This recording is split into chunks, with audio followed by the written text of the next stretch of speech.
A&P up here.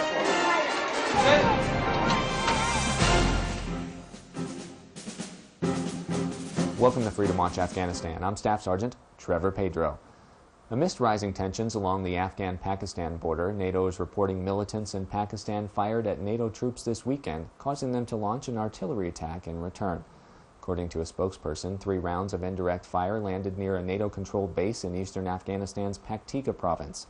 3 more landed in an Afghan Army compound, but no casualties were reported.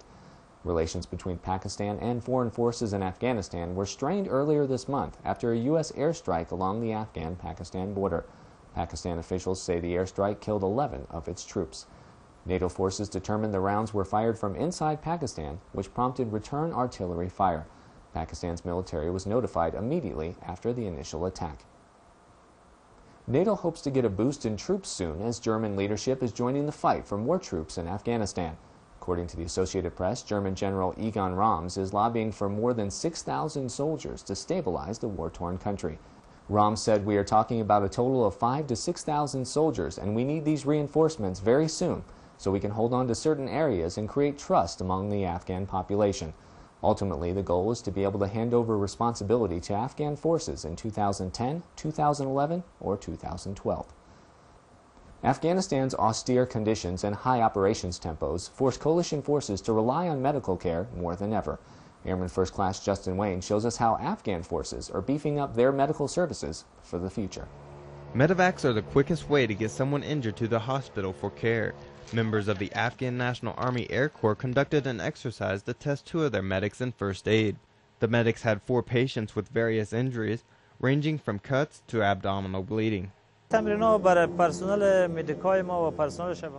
training is good for our Army Air Corps clinic and for our medics.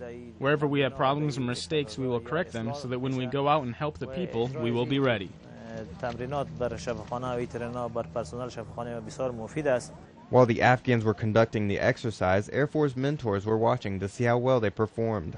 Afghan leadership was pleased with the training and the future of the program. I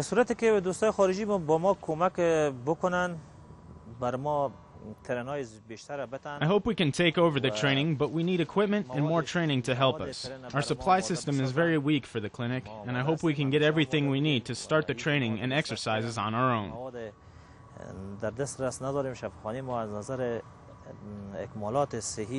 With more training missions like these, the Afghan Air Corps medics will be prepared to handle any mission thrown their way. Airman First Class Justin Wayne, Kabul International Airport, Afghanistan. Combatives in hand-to-hand combat are very much a part of military history and heritage. Senior Airman Rob Joswiak shows us why service members got up early to see some of today's civilian warriors. Having a warrior mentality means wanting to win at all costs. For service members at Bagram, it was time to meet Ultimate Fighting Championship fighters Michael Bisping, BJ Penn, and World Extreme Cage fighters Carlos Condit and Yuri Faber.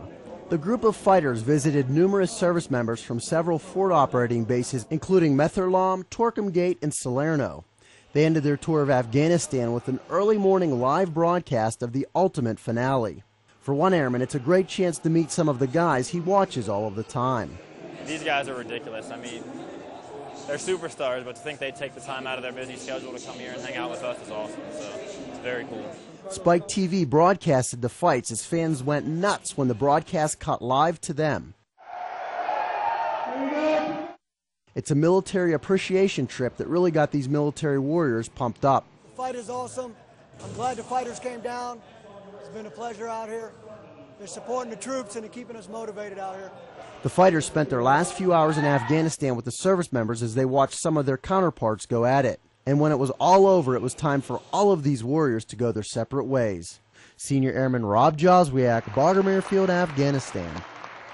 That's all for this edition. You can watch our program anytime online. Just go to PentagonChannel.mil and click on Freedom Watch Afghanistan. From all of us stationed out at Bagram Airfield, I'm Staff Sergeant Trevor Pedro. Thanks for watching.